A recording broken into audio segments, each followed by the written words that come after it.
Welcome to stock market दोस्तों। जैसे कि हम लोग ने देखा कि लास्ट सीरीज में कि फाइनेंशियल फ्रीडम के बारे में मैंने 2023 के एक वीडियो बनाई थी, फाइनेंशियल फ्रीडम 2023 में। तो उसके लिए मैं कुछ इनिशिएटिव कुछ कदम उठाने वाला हूँ। तो मुझे लगा कि आप सभी लोगों ने उठाने चाहिए, क्योंकि हम जो मिडिल मैन है वो हमेशा से एक चीज़ करते रहता है, वो है कंटिन्यूसली मनी के लिए काम। और आपने देखा होगा जो जितने भी बड़े लोग हैं, जितने भी अमीर आदमी है, वो हमेशा पैसों के लिए नहीं काम करते। वो हमेशा नया कुछ ना कुछ करते थे, क्योंकि उन लोग के पास इतना पैसा है कि उन लोग का पैसा चला भी गया है तो भी उन लोग को टेंशन नहीं होता, वो वापस बना लेते। तो हम लोग को एटलीस्ट वो माइंडसेट तैयार करने के लिए, रेडी करने के लिए पहले एटलीस्ट हम लोग को ये कंफर्म होना चाहिए कि हम लोग एक सिक्योर्ड है, हम लोग खुद अपने सिक्योर्ड हो गए। इस वजह से मैंने लास्ट टाइम मैंने आपको बोला था कि आपने एक अपना इंश्योरेंस निकाल लीजिए, मेडिकल इंश्योरेंस निकाल लीजिए। आई होप कि आपने अपने किसी फ्रेंड के द्वारा या किसी जो आपके कोई रिलेटिव्स हो या कोई भी हो, उनसे आपने सलाह मशवरा करके अपना एक मेडिकल इंश्योरेंस निकाल लिया होगा, जो एक आपको बेनिफिशियल होगा। तो दोस्तों सेकेंड स्टेज में हम लोग बात करेंगे सेविंग। तो आती है दोस्तों सेविंग। तो दोस्तों हम लोग सेविंग कैसे कर सकते हैं? ये जो है ये सेविंग कैसे हो गई? क्योंकि हम लोग के पास ना तो मनी है,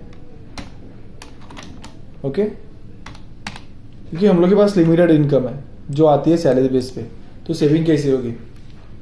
तो अगर सैलरी बेस पे हम लोग को जो आती है, लेट्स सी मैं वापस अज्यूम करता हूँ, सैलरी जो आती है दोस्तों, मैं पकड़ता हूँ एक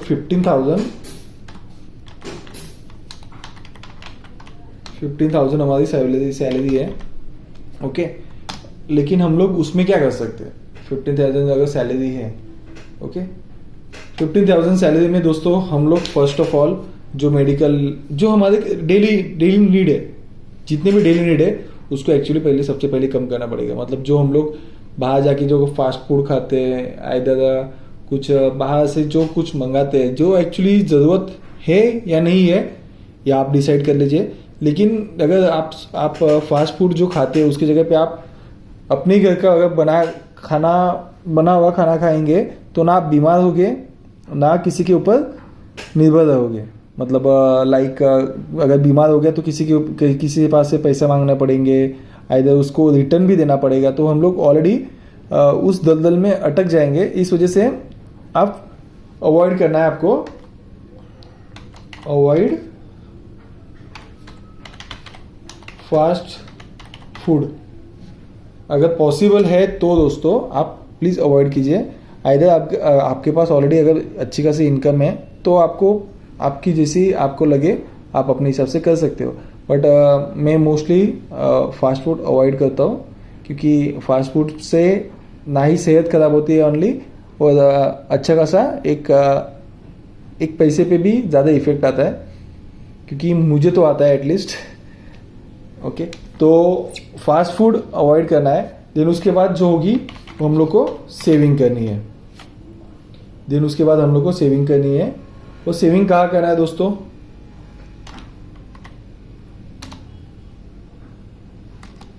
सेविंग कहाँ करना है?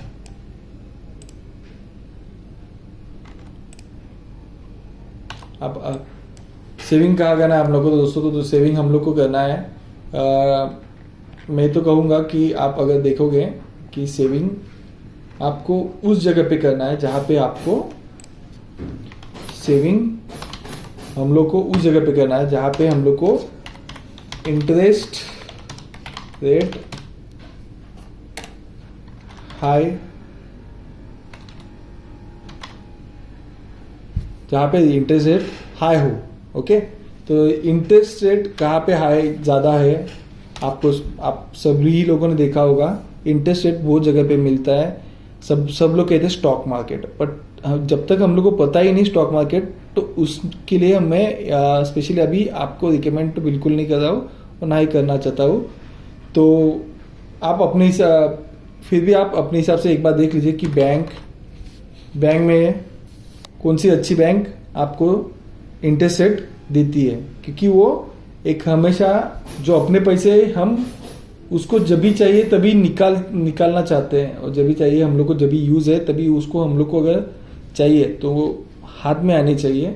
आइए हम लोग वापस किसी के पास, हमारे पैसे होने के बावजूद हम लोग को किसी के पास मांगने से मतलब नहीं बनेगा, क्योंकि हम लोग ने किसी के पास सेविंग के किसी के पास रखे पैसे, या तो मतलब किसी ऐसी जगह पे रखे जहाँ पे हम लोग को फिक्स रखे, या किसी जगह पे रखे, तो वहाँ पे हम लोगों को कट होके हाथ में आएंगे तो वहाँ पे मीनिंग नहीं आता है दोस्तों। तो सबसे पहले तो आपको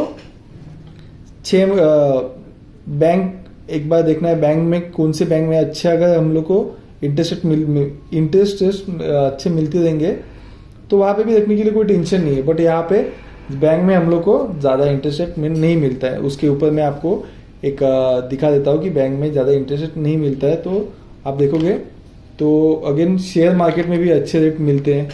ओके, शेयर में हो गए, अगेन म्यूचुअल फंड, अगेन आपने पीपीएफ के बारे में भी सुना होगा, पीपीएफ में भी अच्छे खासे हम लोग को इंटरेस्ट रेट मिलते हैं। अगर आप दोस्तों आप थोड़े से पैसे अगर बचाने के बाद दोस्तों आप कहीं पे भी एक अच्छे खासी एक जो सेविंग है, जहाँ पे इंटरेस्ट रेट अगर आपको हाई नहीं मिलेंगे दोस्तों, तो वहाँ पे थोड़ा सा प्रॉब्लम हो सकता है। तो आपको यहाँ पे इंटरेस्ट रेट अगर हाई मिलते हैं तो यहाँ पे आप ये इंटरेस्ट को है ना, जहाँ पे आपको अच्छे मिलेंगे वहाँ पे आप इन्वेस्टमेंट जरूर करना, एक छोटी amount, but by one condition कि आपको सैलरी जैसे होगी वैसे ही direct when the salary are done, आपको यहाँ पे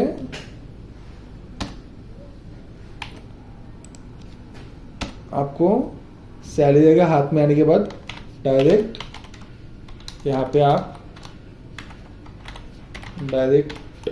डायरेक्टली आप सेविंग कीजिए जहाँ पे आपको करना है। तो जैसे मंथ में एंड ऑफ मंथ या स्टार्टिंग में जो भी आपको हाथ में जिस दिन भी सैलरी आती है उसी दिन आपको वो पैसे वहाँ पे सेविंग करने हैं जहाँ पे आपने तय किया है। जैसे मैंने ऑलरेडी आपको कहा था, आप अपने हिसाब से एक बार चॉइस कर लीजिए। बट आप अगर आपको शेयर मार्केट का बस आपने नाम सुना है, किसी से बात कोई कहता है कि हाँ ये बड़ा वो बड़ा, ये स्टॉक बड़ा, ये स्टॉक अच्छा है, तो ऐसे आप वो सुन के बिल्कुल मत जाना, क्योंकि वहाँ से अगर वैसे आप अगर जाओगे तो बहुत ज़्यादा प्रॉब्लम हो सकती है। इस वजह से आप अपना अच्छा खासा एक नुकसान कर सकते हो। तो आप हो सके पॉसिबल है तो आप अपने पैसे जो है ये कभी भी डायरेक्टली शेयर मार्केट में मत डालिए। थैंक यू दोस्तों। और मैं आपके लिए नेक्स्ट वीडियो जो बनाने वाला हूँ वो कौन से बैंक कितने % इंटरेस्ट रेट देती है इस हिसाब से मैं बनाऊँगा। तो लेट्स सी मिलते हैं नेक्स्ट पार्ट में। Thank you.